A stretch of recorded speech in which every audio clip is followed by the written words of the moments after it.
Good morning to you all. For the first time this year, I'm able to say Merry Christmas. I have been withholding, as is proper according to the traditions of the church, and I thought it best to, before we begin, do two things. One, lay out some very brief and very serious ground rules about Christmas, around Christmas carols and decorations, and then to explain a document that you have, hopefully all of you have in front of you, which is our Advent guide. And so on the not so serious side, today is the first day of Advent, and the first day in which you are spiritually and perhaps legally allowed to put up your Christmas decorations. For anyone who has been giddy with anticipation and jumped the gun, fortunately, the Apostle John tells us that if we confess our sins, God is faithful and just to forgive us of our sins and cleanse us of all unrighteousness. And so, nevertheless, mercy is there for all. But today is the first day of Advent, this special, deeply profound time of year in which we prepare ourselves spiritually and mentally for the coming of the Christ, for Christmas Day itself. And as is our custom, we work our way through this Advent season of the 4 weeks that lead into Christmas Day. Christmas this year happens to be on a Sunday, the 25th of December. And so here today we begin, on the 27th of November, we begin the Advent season. What you'll see there in your Advent guide is a brief description, a proverbial roadmap and a guide, working our way through what will be coming up this Advent for us as a church. You'll see that each given week is built around a particular carol, which will be sung at the end of the service. And so this week's is O Come, Emmanuel. And after we have and partake of Holy Communion, I will be giving just a very brief explainer of the other form, which hopefully you will have all received, which has in the title, the Great Advent Antiphons. Most of you, I imagine, are going, what on earth is an antiphon? Nevertheless, I'll explain that in brevity and then give you the guide of why we've done that particular document for you all. But nevertheless, this morning begins the blessed season of Advent. And so you also see that we have each sermon outlined. We have the particular text. This morning's has just been read for us from Isaiah chapter 9, a passage very familiar to many of you, I know. And then there are readings or devotionals, as they're entitled there. Each week you'll find a psalm. We have Psalm 110, which we had read for us earlier. And you'll also find in the first 3 weeks a reading from Isaiah as well, given the fact that Isaiah has a lot of material concerning the messianic prophecies and the coming of the Messiah that were prophesied some 700 years in advance, as well as 2 other readings from either Old or New Testaments. And so those devotionals are there for you to give you a guide of things that you might want to read during your devotional time or prayer time throughout that given week. And so you'll see then, by the time we get down to the 4th week, at the very bottom, there is another section entitled Prayers. And it says there, the Great Advent Antiphon. So again, I'll explain that after we partake of Holy Communion. That guide has been done for you to be able to, guide you in preparing yourself spiritually, not just individually, but corporately as a body, for this time of the arrival of the incarnation of the Messiah, this prophesied King of David who came. And so as we work our way through, each particular week is attached, as is traditional in not just in Protestant circles, but in Western Christianity generally, to a given theme. This week is that of hope. You will see that the 2nd week of Advent is that of faith. The 3rd week, that of joy. And then the 4th and final week of Advent, that of peace. And once we work our way through these given sermons and tie them all in through your devotional readings and so on and so forth, you will find that again there is a wonderful flow and connectivity between each week as we build up in anticipation to the wonderful day that is Christmas Day. So, this morning, the hope of Advent, the Advent hope. There are many passages that could have been selected for this particular sermon, but indeed perhaps the most famous of which is the one that we will be focusing our attention on this morning, which is Isaiah chapter 9, verses 1 through 7. Perhaps the introduction to this begins with what comes actually 2 chapters earlier, back in chapter 7. in the midst, to give you the historical context in which chapters 7 through 11 are written by Isaiah, we are in and around the late 8th century BC, so the late 700s BC. And at this particular point, there is great strife and tension between the northern kingdom of Israel and the southern kingdom of Judah. Herein, King Ahaz, king of Judah, is at enmity with the king of the north and with his allies in Ammon. They're threatening to invade Judah, in fact. And so in the midst of that, there are a variety of things that Isaiah begins to explain.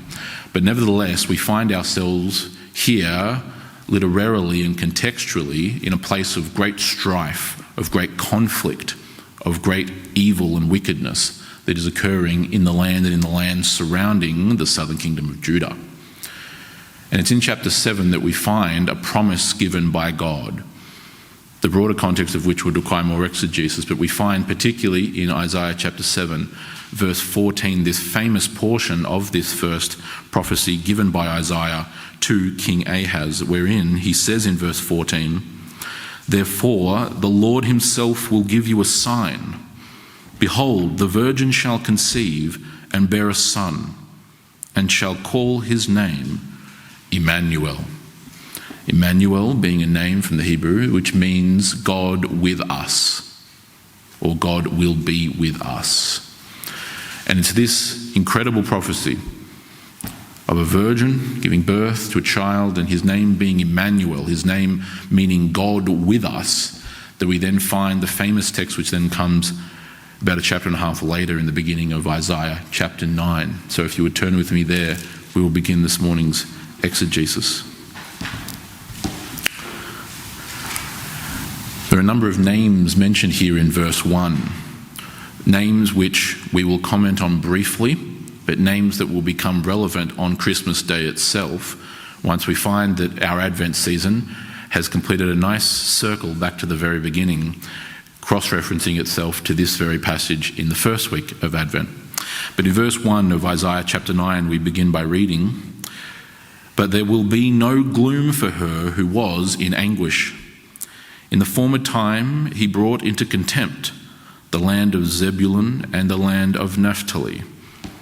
But in the latter time, in the last days, he has made glorious the way of the sea, the land beyond Jordan, Galilee of the nations." Your translation might say Galilee of the Gentiles, right, of the Goyim in the Hebrew, right? Galilee of the nations. Now what is being mentioned here? Again, this is something which will become relevant on Christmas Day. But to give you the context which will inform us on Christmas Day, we are now at the point, having gone for you, many of you, all but a one-page flick, we are now at the point where we are beyond the year 732 BC. And what has happened is the northern kingdom has been conquered by the Assyrian Empire. When we've had passages from Isaiah or other such things around this particular time, we've made reference to the fact that the Assyrian Empire was the great empire of this time, okay, the 7th and the 8th centuries BC. It had conquered all of Mesopotamia, that is to say the Middle East, conquered all of the modern-day nations like Syria and Iraq, Jordan, Lebanon, Israel, as well as all the way down, and had conquered Egypt at its greatest extent. This was the world's foremost empire, the one that was the great terror during this time. And they have conquered the northern kingdom at this particular point. And the northernmost tribes of the northern kingdom have been then taken away and exiled into Assyria, essentially never to be heard from again. Many of them lost to history. They were moved all throughout the empire, particularly into the farthest northern reaches, almost up into what today would be southern Russia. It's an annihilation that occurs at the hands of the Assyrians of the northern kingdom of Israel as judgment from God for their wickedness, for their idolatry, for their evil, for their syncretism with paganism. And those first lands which were invaded geographically were that of Zebulun and Naphtali. These being the tribes up in the regions around the Sea of Galilee. Okay, and so when we get to Christmas Day, there will be a very important reference back to this particular passage and indeed an actual quotation thereof. So I'll save the rest of the fascinating history for Christmas Day. But indeed we are reading that in the former times, in other words, in the past, right, God brought into contempt the lands of Zebulun and of Naphtali. Contempt meaning destruction in this context. But in the latter times, and this is the same word or the same phrase that we actually use from the Greek to get last days in the New Testament, in the latter time, or in the last days, he has made glorious the way of the sea, the land beyond the Jordan, Galilee of the nations. Again, that will become contextually relevant on Christmas Day. But here's what he says to these lands of Zebulun and Naphtali, these lands by the way of the sea. That's the Via Maris for those in our Bible study, the way of the sea. I'm seeing heads nodding, that's good. People are paying attention on Wednesdays. This land beyond the Jordan, Galilee of the nations. Here's what he says, this most famous prophecy from verses 2 through to 7. The people who walked in darkness have seen a great light. Those who dwelt in a land of deep darkness, upon them a light has shone. This is where the prophet Isaiah begins to do what he does best, which is speak in very vivid detail using what's called dramatic prophetic hyperbole. Incredible imagery, incredible symbolism that's given by God prophetically to reference very real things. And he's done so in this incredibly poetic manner. Those who dwelt in darkness, upon them a light has come. They have seen a great light. Again, here he is foretelling, right? Or in this case, actually specifically foretelling, right? He is predicting future things. He is giving word of prophecy from the mouth of God, which concerns not his own present time, which is what the majority of the prophets do. That's called forthtelling, right? F-O-R-T-H, forthtelling, right? About God's view, God's commands, God's opinion of what's currently going on in the land. Here he is doing the minority prophecy, right? He is foretelling. He is giving prophecy that would take roughly 700 years to come into its fulfillment in the Messiah. Right? And so he's speaking in this past tense by virtue of the fact that he is prophesying the future. Okay, so that's why we have the tense in that particular fashion. Those who dwelt in great darkness, in a land of deep darkness, upon them a light has shone. Right, this Hebrew parallelism of doubling down on the language. Right, he's setting up a very important piece of theological imagery. Those who abode in darkness, darkness of course being contrasted to light, which is the seminal and fundamental symbol or image in the Old Testament, that of light. Of course, this was the first words out of the Lord's mouth during the creation of the world on the first day. Let there be light. So darkness here contrasted with light, light associated with righteousness, light associated with justice, light associated with purity, holiness, and truth. Darkness, biblically associated, of course, with evil, wickedness, unrighteousness, lies, deception, etc., etc. Those who dwelt in darkness, which indeed the lands of Zebulun and Naphtali had. They had dwelt in darkness by virtue of their own actions first, and then they were shown real darkness when they were conquered by the Assyrians upon the command of God. But yet, even these lands of Zebulun and Naphtali, who are representing the northern kingdom as the first geographical regions that were invaded, they are not left hopeless. They are in fact given the very opposite of hopelessness. They are given the greatest of hopes. And he says that upon them a light has shone 700 years in advance. 700 years of waiting. 700 years of anticipation that would be required as we now look back upon the fulfillment of these words. And so we continue in verse 3. You have multiplied the nation. You have increased its joy. They rejoice before you as with joy at the harvest, as they are glad when they divide the spoils. This hope of light coming upon the lands who once dwelt in darkness brings about great joy and rejoicing. That is a particular Advent theme that we're covering in the third week of Advent, the joy of Advent. But this light that shines upon the lands of darkness indeed brings great joy and great rejoicing. You have multiplied the nation, you have increased its joy.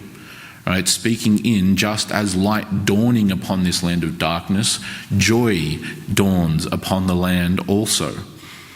And so he says they rejoice before you, you being God. They rejoice before you for the fact that light has dawned upon their land of darkness. And they rejoice before you as with joy at the harvest. Right? The joy of crops that have actually been successful that year, that have provided great nourishment and food for the people. Crops that had not failed, but rather provided wonderful and blessed food, nourishment. He also likens this joy as they are glad when they divide the spoil. This in context is referring to the spoils of war, right? You may be familiar with the English aphorism, to the victor go the spoils, right?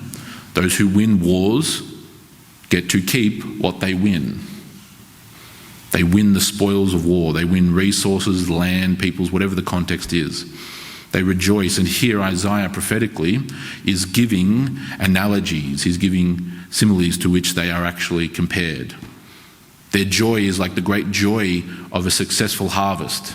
It's like the great joy of having won a mighty victory in battle and then having the spoils of war, the treasures of war as your own. In our particular context, these images are largely, if not entirely, unfamiliar. But to the people who not only heard this in and around the 8th century, but also those who would then read it later on in and around the 1st century, were intimately acquainted with what this concept is. At least in our personal experience, the vast majority, if not all of us, have not had to deal throughout our life with the yearly anticipation and stress of, will I have enough food to survive the year? An even smaller percentage of us will have had the experience of having conquered in battle and received the spoils of victory.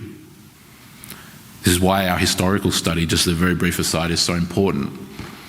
This is why so much time and effort is dedicated to trying to bridge the gap for us all between our context and the context of the Scriptures. It is to enlighten your mind as to the realities of what the author meant by what he said, as well as what the audience understood that to mean. This is why the history is so important. It's not merely rote, blind, old, crusty intellectualism. It is in fact the vitality of spirituality and of spiritual wisdom and knowledge to understand the context of what we're reading.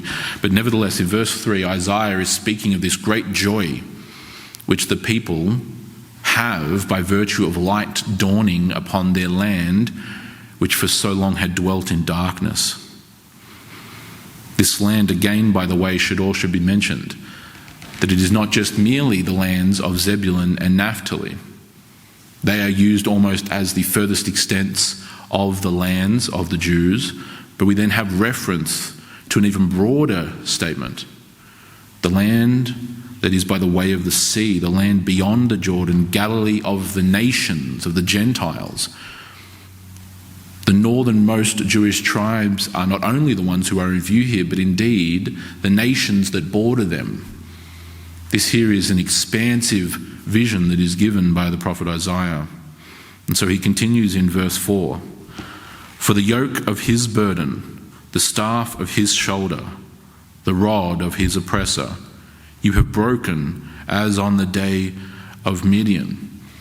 Again, almost continuing this concept of war and of the battle. This yoke which had been upon the people who dwelt in darkness. This great staff that was laid upon their shoulder. This rod that hammered them at the hands of their oppressors. You, God, have broken as on the day of Midian. This is a reference back to the great conquest and victory of Gideon back in the book of Judges, particularly Judges chapters 6 and 7. in the great battle against the Midianites in which he was victorious along with the armies of Israel. And so here, prophetically, the Messiah, this light that has dawned from the perspective now looking back, broke the oppression, the enslavement, spiritually, physically or otherwise, on the part of the people by their oppressors. And it was done so with great victory, just like Gideon had achieved back in the book of Judges in his conquest of the Midianites. And so he's referencing things which are very familiar. Of course, we're now hundreds of years later from that great famous victory of Gideon, by the time we get to the writing of this, in and around 730 BC. But this story nonetheless would have been so popular and famous. It would be like us referring back to the Battle of Gallipoli or some other famous encounter, right? Except add another 400-ish years on top of that. And yet even at this point, such a famous victory was still easily and quickly referenced in the minds of the people. To the Messiah, this one who's being prophesied of, this Emmanuel who was referenced back in chapter 7, breaks the rod of oppression, the enslavement of that all that is this darkness. And that's why he says in verse 5, as you'll see, for every boot of the trampling warrior in battle tumult and every garment rolled in blood will be burned as fuel for the fire. Often what would occur in ancient contexts of war and of warfare is that resources, particularly that of armour or garments, that had been so either tarnished or destroyed or indeed actually even drenched in blood so badly, they would be essentially put out to be burnt, right? They weren't of good use anymore, right? The armour had been chinked too much, it had been broken, straps had come loose or they'd been severed, etc., etc., etc. And so the actual armour and military equipment that was no longer fit for battle would then just be simply discarded and burnt. And so what is the prophet saying here? He's continuing this concept of the yoke or the rod or the burden of oppression being broken by this Messiah, by this light. He says that as a result, every boot of the trampling warrior in the midst of battle, in the battle tumult, and every garment rolled in blood will be burnt as fuel for the fire, because he will put an end to war. He will end the great struggle. He will end the oppression of darkness over the peoples. He will shatter it. He will break that rod of oppression, that rod of proverbial darkness. Even at this particular point, as we are all but 5 verses through, we have so much reference to very vivid images, very powerful and strong symbolism and imagery, that is speaking ultimately and overarchingly to what? To a king, to a great king. Of course, these prophecies and the ones going back to chapter 7 were given by Isaiah to King Ahaz himself. And here more broadly, we have things that are all associated with one common nexus point, namely that of a king. This is a great and mighty king that Isaiah is prophesying of here. This is a great and mighty ruler that is the one in view here in this famous and incredible passage. This is one who is like the light dawning at sunrise, dawning upon a land that has dwelt in darkness for centuries and for indeed millennia on end, a land that has known almost nothing but darkness. This Galilee of the nations, and the nations which for thousands of years did indeed dwell in darkness, dwelt under the power of the kingdom of darkness, dwelt under the iron fist of the oppression of great demonic forces, who knew nothing but idolatry, who knew nothing but oppression, who knew nothing but slavery, physically or spiritually. Yet here we have in view for us, through these first 5 verses, as Isaiah now dials in through verses 6 and 7, we have in view for us a great, mighty, conquering King who brings light upon a land of darkness, who brings a great rejoicing in the hearts of the people by virtue of shattering this rod of oppression, and indeed by casting out the darkness by virtue of his light. This is an incredible hope that is being promised here by the prophet Isaiah to not just the Jews, not just the northern kingdom of Israel, but indeed to the nations around and beyond that of Israel itself. And so then it's in verse 6 that we turn to the most renowned portion of this particular prophecy. These famous words which say to us in verse 6, "For unto us a child is given, to us a son is born." The other way around, "For to us a child is born, unto us a son is given." Now there's something that sometimes gets overlooked here. Has certainly been preached, of course. I dare never say that I invent anything, nor am the first to alight unto such wonderful revelations. But something which can often be overlooked amidst many of the other incredible words that are used, particularly through verse 7. What you are getting in the beginning there of verse 6, right? "For unto us a child is born, to us a son is given," is something which, even in the context of not just Isaiah but the Old Testament, was absolutely astounding. You need to understand very clearly what is being communicated here, again in this incredible prophetic manner, yet something which in the old covenantal context was in itself almost, in all but one sentence, its own spark of light. To us a child is born. This is a distinctly human concept. A child, human in nature, being born of a mother, namely of the virgin who was mentioned back in chapter 7. And this is the connection that could have and should have been drawn even for those who heard Isaiah's words. But this is a distinctly human concept. A child being born. To us a child is born. Yet in the same breath, the prophet says that to us a son is given. This is something that is indeed a divine concept. A child being born who is also a son that is given. Given presumably by a father. Given, not received, given. Not taken, given. Not demanded, given. To us, indeed, a son is given. This is something that unites for us in this particular verse the humanity and the deity of Christ, of the Messiah. We find here this incredible wording of child and son. One that is born, yet also given.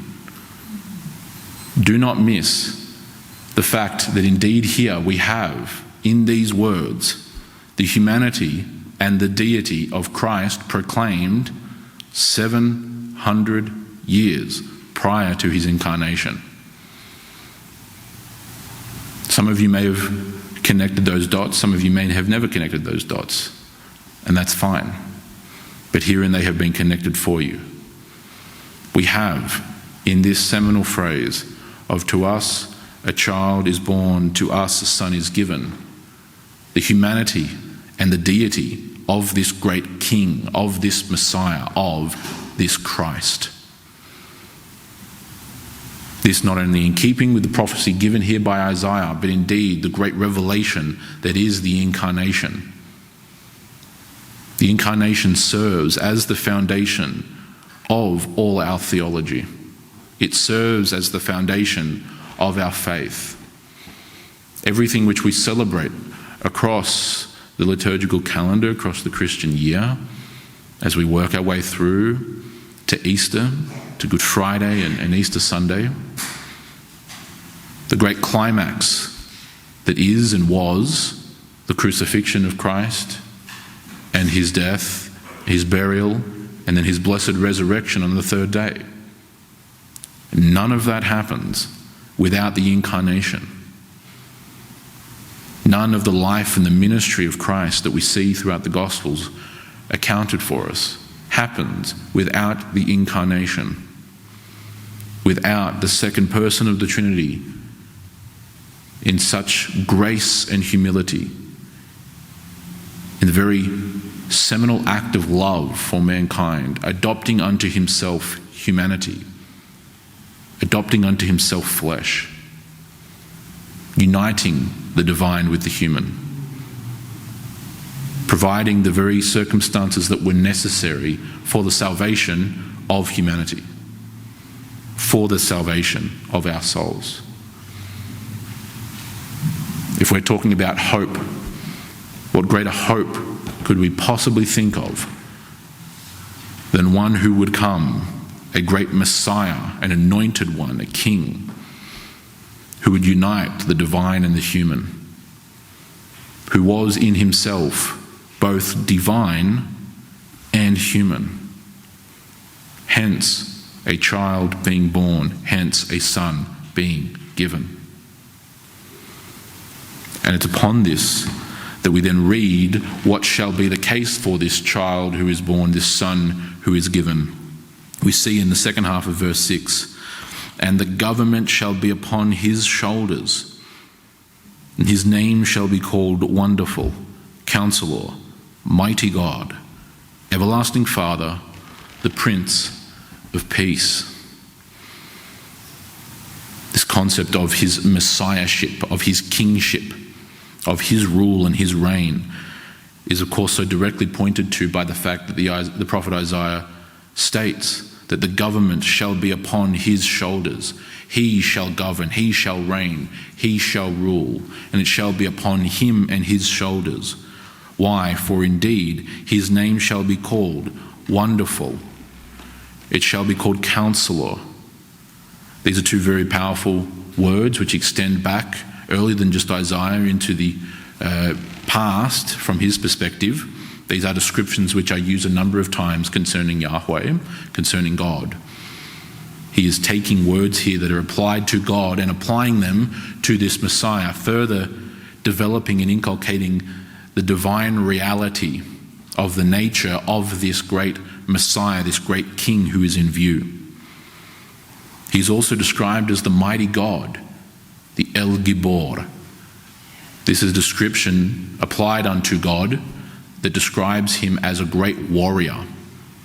This is why it says the mighty God. The word Gibor, coming from mighty, literally means a champion, a conqueror, a warrior, a great mighty man, a man of renown. It is describing someone who is a great ruler, who is also an incredibly powerful warrior, who slays his enemies, who puts fear into the hearts of his enemies, who goes forth into battle victorious as a mighty champion, as a mighty warrior. Here, this is again a divine title being applied to this King, to this Messiah, as a great and mighty warrior God. He is described then as the everlasting Father, which is what most of your translations will say.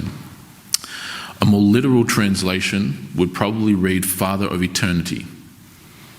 That's probably the more literal fashion from which to translate Avidad in the Hebrew.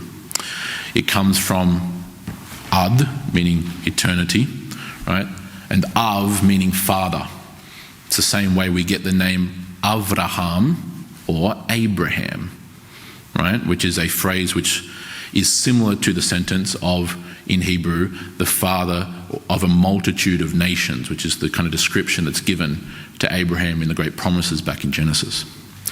But here he is being described as the Father of eternity. This points to a number of things, and we've even cross-referenced this before back in our series on the attributes of God. But nevertheless, this describes two things particularly. One, it describes that he is the very creator of time itself. by virtue of him being the Father of eternity, the Father, that is to say, the progenitor, the creator of eternity, the creator of time itself, it also naturally presumes that he himself is therefore eternal. By virtue of the fact that he creates time, he must precede it. This is what we looked at back in our series on the attributes of God, right? And the aseity of God, the self-existence of God, the fact that God exists independent of time itself, as well as the fact that he is transcendent. He transcends time also. So this is an incredibly deep kind of philosophical term, I suppose, that is being applied here as the Father of eternity, the creator of time itself, the great ancient one is who is in view here. And then finally he is described as the Prince of Peace. The Prince, and that word again from the Hebrew can be translated a multitude of different ways in the English. The Prince, the ruler, the chief, right? The monarch. He is the Prince of Peace. He is the ruler of peace. He is defined in his reign and in his rule by peace itself. Peace being the Advent theme that we cover in the fourth week of Advent. So what's going on here in verse 6 is that we are having an incredible old covenantal description of the divine and human nature of this great king, this great Messiah, upon whose shoulders the government shall be. And indeed then he is given these four royal and divine titles, these four royal divine descriptions of Wonderful Counselor, right, speaking to his great wisdom. The Mighty God, speaking to his great warrior nature. The Everlasting Father, or the Father of eternity, speaking to the fact that he is indeed eternal, as well as being the Prince of Peace, that his reign, his kingship and his kingdom is defined by peace. Four royal divine titles applied to this wonderful king. This is the great hope of light that would dwell, and from our perspective now has dwelled, upon the lands of darkness. Yet in further continuing this very concept, Isaiah continues in verse 7 by saying the following: of the increase of his government, the same that was referenced back in verse 6, of the increase of his government and of peace there will be no end. His arrival, the arrival of this great king, the arrival of his kingdom, begins this great peace which would dawn like the rising sun upon this land of darkness. And how fitting then that he uses this word increase. Right? It's very similar to the very concept being described here all the way back in verse 2 about light dawning upon a land of darkness. We do not wake in the morning to find that the sun is fixed up at the top in its position that it is normally in high noon. It's a cycle, it's a progression, it's an increase of light for those who live in an area where they can see from the east the sun rising over the horizon. They go from the darkest of darknesses just before the dawn, perfectly kind of paralleling this particular image, right? Because indeed that is the case. The night is at its darkest just before the dawn. And then as the sun begins to crescent over the horizon, light sparks and spreads and begins to increase as the sun rises over the horizon from the perspective of the viewer. And it increases as it rises, and its light increases upon the land. The areas that have great darkness and shadow begin to shrink as this light goes forth and progresses in its rise and in the running of its course from the east unto the west. And it begins and runs and ends that cycle every single day, and has been doing so for every single day since it was invented and created. And so the increase of his government as a light, as a sunrise that dawns upon the lands of darkness, there is an increase of his government and of peace that is brought upon his arrival. His government does not simply come down and drop down upon us like a proverbial nuclear bomb. it indeed comes with his arrival, and it increases. And it says that the increase of his government and of peace, which again referencing back to that concept of him being the Prince of Peace, and peace being obviously an inherent and fundamental component of his reign, of him being the Prince, of his government, which is marked by peace, there will be no end. The increase of it goes forth just as the rising sun, which is in view here, does so upon the earth. And upon the throne of David and over his kingdom, to establish it and to uphold it with justice and with righteousness from this time forth and forevermore. Again, he's saying from this time forth, again, remembering the fact, the prophet Isaiah is foretelling, right? He is almost in his mind 700 years in advance. He is at the point in which this is occurring, and he is writing these words that are given to him by God. And he says that from this time forth, what? He is upon the throne of David and over his kingdom. And he does so to establish it, to uphold it, to establish it, to uphold it, to maintain it. And he does so with justice and with righteousness, the very things that were missing, the very things which were absolutely nowhere to be found in those lands that dwelt in darkness. Not only in the nations surrounding Israel, but indeed, by this point, in much of the lands of Israel.